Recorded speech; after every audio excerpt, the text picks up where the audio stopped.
está a funcionar, pois não? Tá. Não? Alô, alô. Bom, mas vocês ouvem. Boa tarde a todos. Vamos dar início a mais uma sessão do Ponto de Encontro. Hoje sobre cidades comestíveis. E hoje, eu estou sempre contente nas sessões de Ponto de Encontro, mas hoje especialmente contente por termos cá estes nossos dois convidados, que eu já passarei a apresentar mais detalhadamente, a Margarida Vilas Boas e o Tiago Sá Gomes, e que nos vão falar sobre também um tema que me é muito caro, cidades comestíveis. Tenho tido ao longo dos últimos 3 anos a oportunidade muito de discutir ideias à volta desta temática, quer com a Margarida, quer com o Tiago e com os restantes elementos da App Farming, porque eles estão cá enquanto fundadores da App Farming. Mas pronto, vocês estão cá para os ouvir a eles e não para me ouvirem a mim. Eu passo a apresentar os nossos oradores. A Margarida, que é cofundadora da App Farming com o Tiago e com o Bruno Lacey. A Margarida é economista de formação de licenciatura. Depois disso fez um mestrado em desenvolvimento e alterações climáticas na Universidade de Londres, passando a sua vida profissional dentro da área da angariação de fundos e na área do marketing. Acabou esta fase da vida profissional dela, digamos, com chave de ouro, a trabalhar para a ACE África, que é uma ONG que opera no Quénia e na Tanzânia.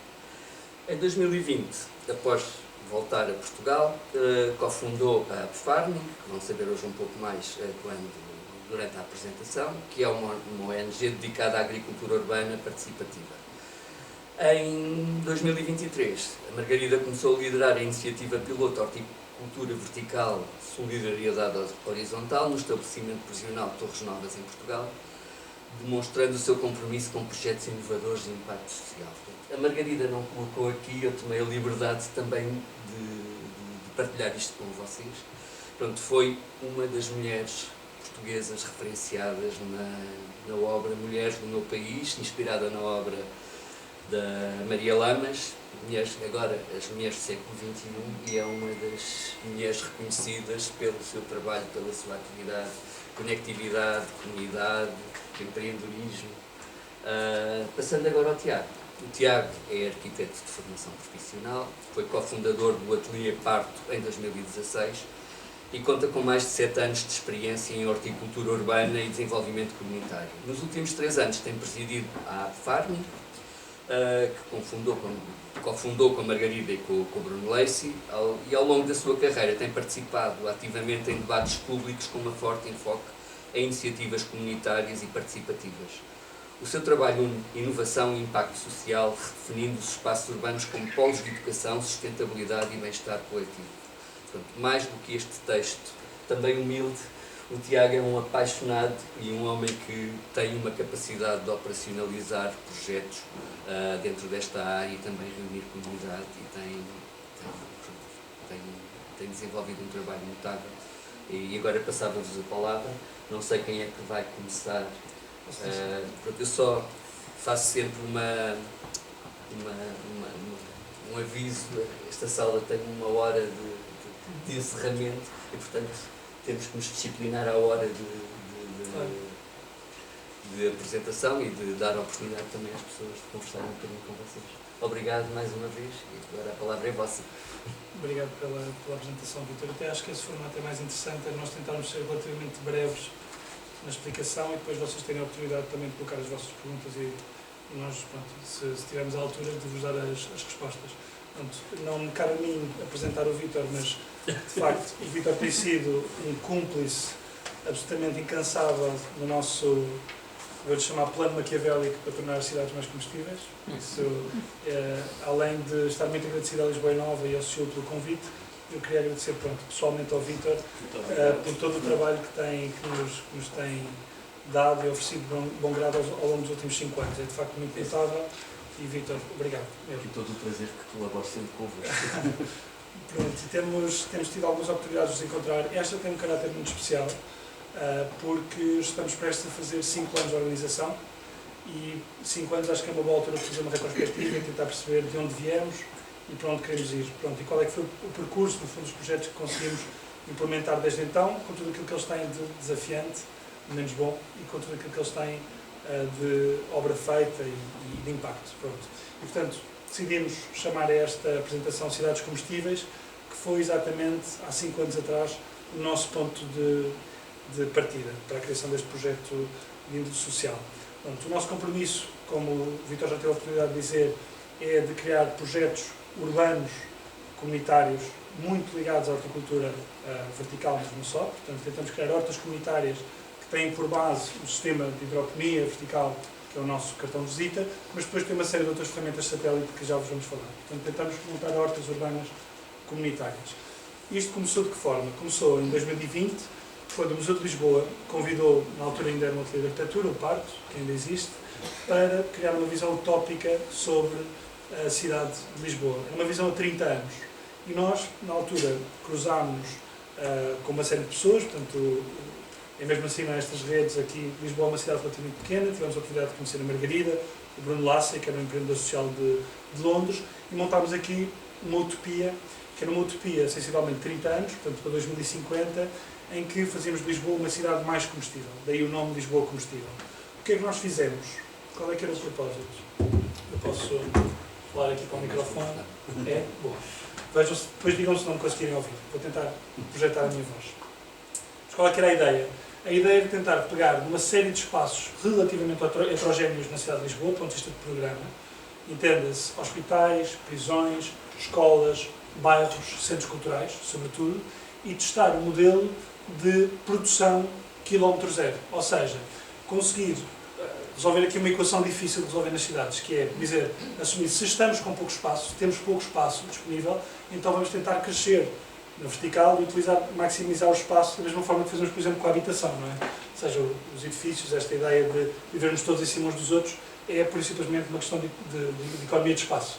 E, portanto, utilizar o mesmo princípio que usamos para a habitação, para a horticultura, importar, por hipótese, ainda aqui no campo teórico, algumas tecnologias que estavam a ser testadas, algumas nos Estados Unidos, outras no Sudeste Asiático, e testá-las em meio urbano aqui em Portugal, com um foco que não fosse apenas um foco produtivo, da tal dimensão quilómetro zero, mas que tivesse aqui uma dimensão social, comunitária. Ou seja, o nosso pressuposto era de que uma cidade mais comestível é também, e acima de tudo, uma cidade mais justa. E esta é uma ideia absolutamente fundamental. Ou seja, não podemos apenas falar de crise climática ou de uma crise ambiental, porque corremos o risco de nos tornarmos extremamente elitistas, na nossa opinião. Precisamos de resolver problemas de base, que são problemas de ordem convivial, existencial, e que, se não forem resolvidos, a mudança transformadora de base não pode ser operada também. Ou seja, não há resolução de uma crise ambiental sem primeiro uma resolução de uma crise existencial da sociedade, sobretudo de pessoas que vivem, como disse há pouco, umas em cima das outras, não é? Que têm que lidar umas com as outras, são forçadas a isso. E, portanto, o que nós fizemos foi, exatamente, criar espaços que não eram só espaços produtivos, mas espaços de convívio. E temos aqui, não sei se conseguem ver o meu cursor, alguns exemplos que, lembrem-se, na altura de 2020, estavam num plano absolutamente teórico. Okay? Portanto, tínhamos aqui o estabelecimento prisional de Monsanto, aqui um silo automóvel em Campo de Ourique, que era transformado para as ditas hortas, na altura, estufas verticais, o bairro das Caixas, em Alvalade, o Porto de Lisboa, o Parque Hortícola ali, o Clino Ribeiro Machado, perto entre a Avenida do Brasil e a Alta de Lisboa, o Hospital Dona Espanha, a Fábrica do Braço de Prata e a Escola Gil Vicente, ali na freguesia de São Vicente, na Graça. E, portanto, começámos a salpicar o território e a demonstrar na exposição como é que cada um dos espaços se adaptaria a este novo programa. Imaginem, por hipótese, eu coloco muitas vezes esta analogia quando vou a uma escola, tentar implementar um projeto de horticultura vertical, que há, imaginem, 50 anos, se calhar algumas escolas tinham cantina, outras não. Se calhar há 30, algumas escolas tinham ginásio, outras não. Se calhar há 20, umas tinham a mediateca, outras não. E agora imaginamos que daqui a 10 anos, por hipótese, todas elas, sejam escolas, prisões, hospitais, podem também ter um novo standard, vamos chamar os novos mínimos olímpicos, que seria uma horta vertical em contexto urbano. Ok? Pronto. Horticultura vertical, e aqui eu preciso fazer um disclaimer importante, que eu e a Margarida gostamos sempre de ressalvar, como vos disse há pouco, não trabalhamos apenas com esta ferramenta, mas achamos que esta ferramenta é um ótimo quebra-gelo, ou, usamos esta expressão muitas vezes também para perceber o nosso ponto, um cavalo de Troia. Ou seja, eu podia fazer apenas hortas horizontais, agroflorestas e compostores, como há N projetos, centenas de projetos, eu diria, por todo o país que o fazem. No entanto, o que é que nós sentimos da nossa experiência passada? É que a resistência que os beneficiários oferecem a soluções que têm maior entropia e uma relação entre o input de energia e aquilo que eu posso efetivamente tirar relativamente baixo, era muito baixa, ou seja, a taxa de aceitação era mínima, diminuta. Eu pedir a um professor, por hipótese, que dedique 1 hora do seu tempo a cavar batata doce, para depois tirar, sei lá, 10 kg de batata doce, é uma atividade extremamente interessante, extremamente didática, extremamente biofílica, mas para um professor que está sobrecarregado, subvalorizado, é mais uma coisa na sua lista de coisas para fazer. Portanto, a horticultura vertical o que é que vem fazer aqui, na nossa proposta, no nosso entender? Ela vem reduzir o input de energia que eu tenho que colocar numa determinada ferramenta de produção versus aquilo que eu tenho que tirar, vai aumentar essa produção, vai tornar a nossa produção mais expressiva e, por outro, vai criar aqui um sistema em que não preciso de ter um conhecimento muito aprofundado para poder operar essa tecnologia. Ou seja, o salto que eu tenho que fazer, do ponto de vista técnico, o conhecimento técnico que eu tenho que fazer é muito pequeno. Nós chamamos às vezes a esta tecnologia o IKEA da horticultura vertical, porque claro que ela pode ficar muito mais complexa. Temos projetos do Japão, nos Estados Unidos, na Austrália, temos robôs a pegar de um lado e para o outro, mas nós não estamos a falar disso, estamos a falar de uma coisa que é montada em 15 minutos e que demora 15 minutos, se calhar, por semana, para poder produzir, para conseguirmos tirar, imaginem, 10 kg de alface de uma torre destas. Pronto, já vos vou mostrar as torres. Depois temos, como vos digo, depois do cavalo de Troia entrar na frutificação, quando já temos a confiança, quando já temos este buy-in destes nossos beneficiários, ou dos intermediários, entenda-se, numa escola, um beneficiário é uma criança, mas o professor é o único caminho que nós temos para chegar a uma criança. Num estabelecimento prisional, é um guarda prisional. E, portanto, nós temos que olhar aqui para beneficiários em vários planos, não é? Não apenas o beneficiário último, mas as pessoas que temos que convencer para poder chegar até eles. Ok? Isto é fundamental. Pronto, a partir do momento que o cavalo de Troia entrou nesta fortificação, temos a confiança, temos uma maior aceitação do nosso projeto, nós começamos a desenvolver outras ferramentas sempre que possível. Portanto, uma horta horizontal, com recurso a princípios de permacultura, uma agrofloresta, tentamos fazer ninhos agroflorestais, ou seja, cruzar uma série de espécies que têm uma relação simbiótica umas com as outras e que se interagiam, para criar esta ideia de biodiversidade, de densidade em contexto urbano, e compostagem, claro está. E, portanto, estas três ferramentas que parecem satélites, muitas vezes na nossa comunicação, são, para mim, pelo menos, o objetivo último. Se eu puder prescindir, já aconteceu, as pessoas vêm até nós porque querem montar uma horta vertical. E nós percebemos, ou por limitação de espaço, ou por limitação orçamental, ou porque não temos os recursos humanos no local para poder instalar uma horta vertical, nós colocamos uma agrofloresta. Portanto, é importante que nos vejam não como uma ONG que vem substituir a horticultura como a conhecemos, não. Vai apenas criar aqui um ponto de entrada, um outro ângulo, para conseguir convencer as pessoas a participar. Ok? Agora, se calhar, queres que trate também desta parte? Posso? Muito bem. Pronto, nós trabalhamos fundamentalmente com 4 grupos. Nós organizámos aqui, para vocês poderem, pronto, como queríamos ilustrar nas cidades combustíveis, normalmente costumamos focar num deles, mas neste momento achámos importante fazer uma espécie de um raio-x transversal aos 4 portfólios. Portanto, um deles são as escolas. Portanto, nós queremos criar escolas mais combustíveis e aí temos tido uma taxa de aceitação muito grande, porque as escolas estão muito ávidas, desde o Ecoescolas, mas agora mais recentemente com estas novas gerações, de participar em projetos desta natureza, muito inovadores. Em prisões, já vão perceber, pronto, muito por meio da Margarida, estamos a tentar chegar aos cerca de 40 estabelecimentos prisionais que temos por todo o país. Em bairros, que digo-vos desde já que é o nosso público-alvo mais desafiante, porque dos 4 portfólios que vos vou mostrar, é o único que é feito num recinto, que não é um recinto fechado. Ou seja, a taxa de comparência é mais baixa. Numa prisão, os reclusos têm que comparecer sim ou sim. Idealmente, as crianças não faltam à escola. E um ter que esteja internado, vai lá estar todos os dias também. Quando eu crio um projeto em espaço público, eu tenho uma dinâmica um bocadinho diferente. Ou seja, tenho muitas pessoas inscritas, mas poucas pessoas a comparecer. Muitas pessoas, as pessoas que comparecem, nem sempre voltam a aparecer. Portanto, vejam também este portfólio como um portfólio muito especial e é, sem dúvida, aquele que nos está a dar mais trabalho. E, por último, que é o portfólio mais recente da Associação, e no qual estamos muito entusiasmados, o portfólio dos hospitais. Estamos a chamar de hospitais porque é mais fácil para comunicar, mas inclui também centros de saúde, casas de séniores. Portanto, temos aqui a falar de todo o espectro da saúde e não apenas dos hospitais. Mas, do ponto de vista da comunicação, achamos que era talvez a forma mais incisiva de passar uma ideia. Queria começar com um breve vídeo que vou passar, que não sei se vai ter som ou não, que são 30 segundos, para vocês perceberem de fio a pavio como é que é a sementeira, a transplantação, a colheita e a distribuição. E vamos dar o exemplo de uma escola, que é o primeiro portfólio que vos vamos apresentar. Não se preocupem, também é uma música. Se fosse nesse, estaria. A Margarida também não gosta muito da música.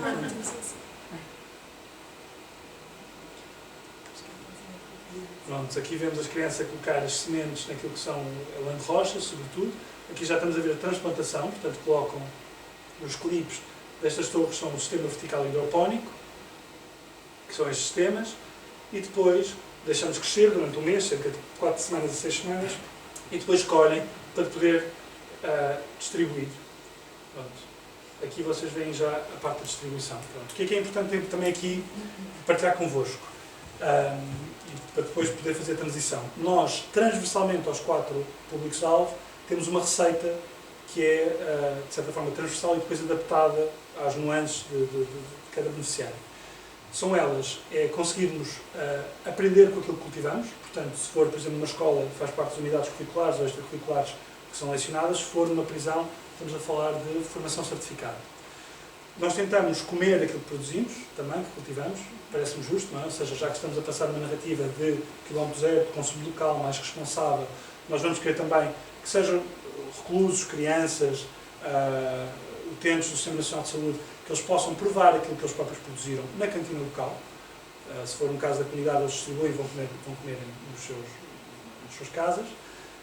Queremos que as pessoas possam distribuir e partilhar aquilo que produzem. Todos os projetos de Farming têm, sem exceção, um protocolo com o Banco Alimentar local.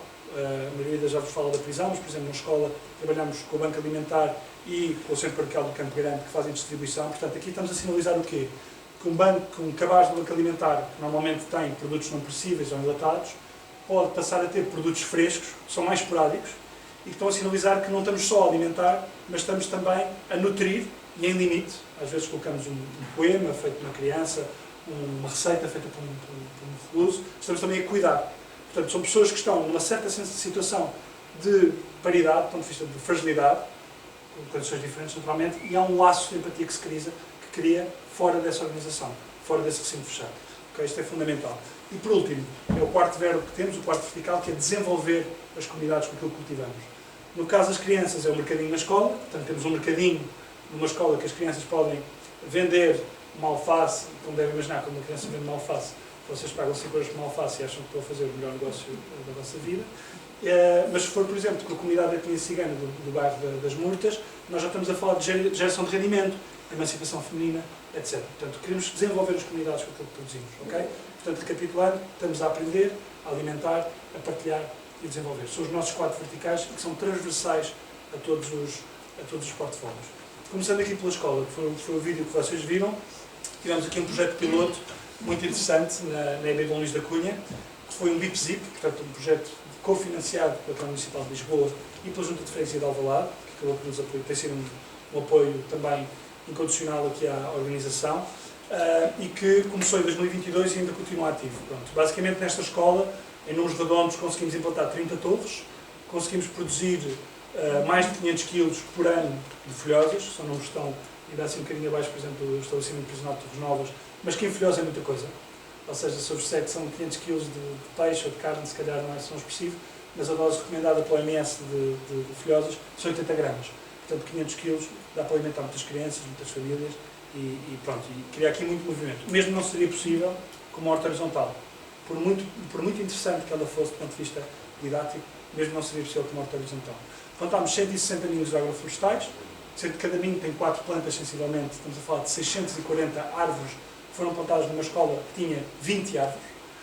Conseguimos instalar 4 módulos de compostagem que estão a compostar todo o desperdício, tirando cascas de batatas que são trituradas numa bancada. Estamos a conseguir compostar todos os desperdícios da cantina escolar.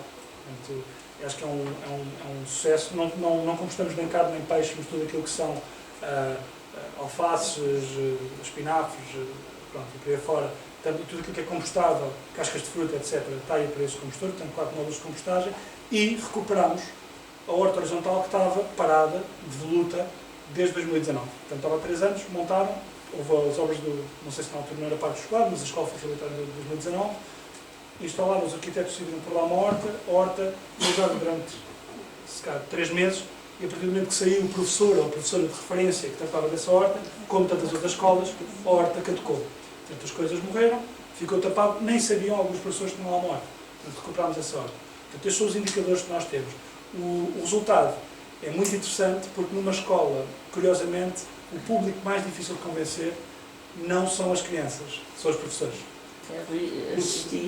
Eu visitei essa escola nos Open Gardens e o entusiasmo da professora era enorme. A Gi. É fantástico. É a melhor embaixadora que nós temos. Muito engraçado. Eu queria fazer isso, mas na minha varanda, mas não sei. Ainda é mais sábio. Aí não tem que convencer ninguém, basta estar lá. Mas esta ideia também acho que ainda bem que levantou este ponto, porque é muito difícil entrar numa escola, é muito difícil entrar em qualquer estabelecimento público desta natureza, ensino, saúde e serviços prisionais, sem ter o que nós chamamos um champion, uma figura de referência lá dentro, que seja um bocadinho a figura dinamizadora, que chama a coordenadora, que chama os outros professores.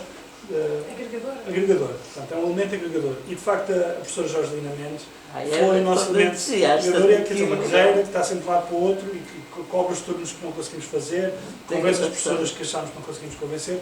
É extraordinário. Começámos com duas professoras, no universo de 12, e neste momento temos 10 professoras e um professor no universo de 12. Pois também há a colaboração dos pais a comprar coisas, a fazer, a dinamizar. Exatamente. Pronto, tem sido extraordinário. Agora, para não tirar muito tempo também aqui à Margarida, queria passar para as prisões. Boa tarde a todos. Agradeço a presença de todos. Vou fazer um dito, Vítor, de tudo o que o Tiago disse em relação ao teu empenho. Não, mas faço questão, mas é um dito, porque estamos com pouco tempo. Nós vamos começar a mostrar um vídeo. Está melhor? Eu não tenho a voz nem a eloquência do Tiago, mas vou dar o meu melhor. Vamos mostrar um vídeo, não é?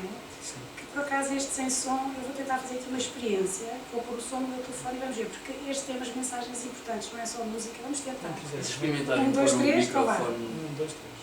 Welcome to Torres Novas Prison in Portugal, where innovation and solidarity come together in our project known as Vertical Horticulture Horizontal Solidarity. In collaboration with the local NGO Up Farming, we installed a vertical farm with 40 aeroponic towers starting in April 2023. The initiative empowers inmates with certified training in sustainable agriculture, enhancing prison diets with fresh vegetables, and supports vulnerable families with vegetable hampers. Faced with the challenges of poverty and social exclusion, our initiative aims to make a real difference. 70% of the inmates have successfully completed training in sustainable agriculture. The vertical farm has harvested 2 tons of fresh and nutritious crops in its first year, ensuring all inmates receive the recommended daily intake of vegetables. We have also supported 175 vulnerable families in partnership with local organizations like the Red Cross and Caritas. Workshops by the natural chef Marta Caras Lindas improved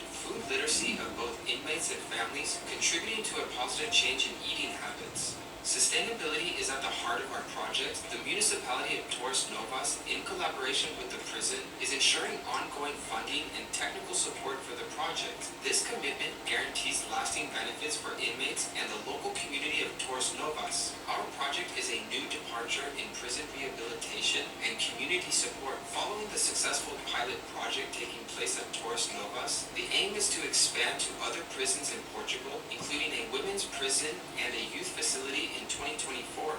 Recognized for excellence, Vertical Horticulture Horizontal Solidarity has received the BPI Foundation La Caixa Solidarity Award 2022 and a commendation at the 55th session of the UN Human Rights Council. Together, we are planting the seeds for a brighter, more equitable future. Thank you so much. É só uma pequena introdução, porque eu acho que este vídeo, no fundo, ajuda-nos a visualizar o projeto, porque é um projeto que, na verdade, vai muito além de uma horta vertical, não é? Como o Tiago teve a introduzir aqui a nossa abordagem. Portanto, o projeto prisional que nós estamos neste momento a tentar escalar a 49 prisões em Portugal. Portanto, estamos com um projeto ambicioso em mãos, sentarmos com a Direção-Geral de Ministério da Justiça e fizemos um plano a 10 anos, que não sei se vamos conseguir concretizar ou não, mas também partilho convosco a ambição de fazermos chegar este projeto a 100% dos estabelecimentos prisionais em Portugal. Este projeto começa em Torres Novas, em 2022, fizemos uma candidatura à Fundação La Caixa, ganhámos o prémio solidário com financiamento de 1 ano. O financiamento de 1 ano pareceu-nos curto, mas era o que tínhamos, e com mais 2 ou 3 investidores sociais conseguimos instalar pela primeira vez num estabelecimento prisional português um projeto desta ordem. O Banco Alimentar em tempos já houve projetos de hortas horizontais no sistema prisional português, mas que com o tempo, infelizmente, caíram, e a direção do estabelecimento prisional de Torres Novas, a doutora Paula Quadros, também tem muito mérito nesta matéria, porque foi ela que nos abriu a porta e foi bastante ousada em querer fazer esta experiência connosco. Portanto, foi um trabalho em rede, de consórcio. Trabalhámos desde o princípio com a Câmara Municipal, com a Direção-Geral, com o estabelecimento prisional, e de facto foi muito engraçado ver como é que este projeto evoluiu. Portanto, como eu vos disse, nós tivemos 1 ano, neste momento o projeto está no seu 3º ano de operação e está há 2 anos completamente em autonomia. Portanto, a Câmara e o estabelecimento prisional decidiram tomar conta do projeto, nós damos alguma assistência técnica, mas é um projeto que continua, sem qualquer utopia, a cumprir os seus objetivos iniciais. Quais eram os objetivos iniciais? Portanto, isto é, acima de tudo, um projeto de combate à exclusão social, não é? É um projeto eu diria, de humanização do espaço prisional. É muito à volta do desenvolvimento de competências. E para quê? Com que fim? Baixar a reincidência criminal. Nós em Portugal há pouca, infelizmente, não temos muita evidência sobre quais são os números reais de reincidência criminal, mas há alguns estudos que apontam para cerca de metade. Portanto, como é óbvio, não estamos a conseguir reabilitar dentro do nosso contexto prisional estas pessoas que estão privadas de liberdade. Portanto, este EP foi um EP que nos permitiu estar com um público-alvo muito particular. O estabelecimento prisional de Torres Novas só tem 40 reclusos e, na verdade, trabalha com reclusos com penas superiores a 20 anos e que estão nos seus 2 últimos anos de saída. Portanto, eles entram ali, no que se chama regime aberto ao exterior, podem trabalhar, portanto, saem durante o dia para trabalhar e já estão numa fase de reinserção, portanto, numa fase em que já está a haver um esforço por parte da Direção-Geral, por parte deste EP, em inseri-los no mercado de trabalho. Portanto, este projeto só vinha alimentar ainda mais esta aproximação, o regresso à sociedade, depois de uma pena que é obviamente pesada. Foi muito engraçado ver a resistência ao nosso projeto nos primeiros meses, portanto, nós tivemos ali uma entrada, não vou dizer dura, mas quer dizer, talvez desinteresse, e a partir do momento em que envolvemos alguns dos reclusos na própria obra de construção civil da estrutura que nós precisávamos, que não é muito, mas no fundo precisamos de canalização, precisamos de eletricidade, e em vez de contratarmos uma construtora, nem tínhamos orçamento para isso, conseguimos ali entre guardas e reclusos criar uma task force e pronto, e aí começa o sentimento de posse da minha horta, que obviamente depois é sempre mais compensatório. Além disso, e na linha do que o Tiago explicou, de facto este efeito da horta vertical, de ser assim uma coisa meio futurista, a transformação do espaço é muito motivante. Portanto, de repente temos, e também em linha com o que o Tiago disse, quer dizer, este projeto foi abraçado por toda a comunidade daquele estabelecimento prisional. Temos um conjunto de guardas, temos um conjunto de reclusos, temos o staff, o pessoal administrativo, a direção, e de repente há aqui um elemento agregador que traz aqui uma novidade e um espaço que permite dinâmicas que se calhar anteriormente eram difíceis. Quer dizer, vou dar um exemplo tão tonto como um guarda dar uma mangueirada a um recluso. Quer dizer, há muita hierarquia ainda no nosso sistema prisional e que com certeza será necessário, e o nosso projeto também permite aqui quebrar algum gelo. Assim, de forma sumária, este projeto tinha 3 grandes linhas de atuação. A primeira era a capacitação em o que nós chamamos de agricultura sustentável. Nós trabalhamos com o Centro Protocolar de Justiça e damos formação certificada. Portanto, neste caso, 70% dos reclusos saíram com formação certificada para serem operadores agrícolas. Se me perguntarem se eu estou à espera que todos sejam agricultores, não. Por outro lado, sinto total missão cumprida, porquê? Porque há um conjunto de soft skills e de hard skills que eles ganham neste projeto, que é, vamos lhe chamar, life skills para a vida, que podem, obviamente, é transversal a qualquer emprego em que venham a entrar. A segunda grande linha de atuação, vimos aí uma imagem da Marta Caras Lindas, portanto, estivemos a fazer literacia alimentar. O fundo era trazer a horta para a mesa. O sistema prisional, como sabemos, tem recursos limitados, as empresas de catering com orçamentos reduzidos, a qualidade das refeições é muito baixa, mas por outro lado também havia alguma resistência por parte da cozinha, que tem pouco pessoal, de trazer as verduras da horta para a mesa, não é? E nós estávamos a produzir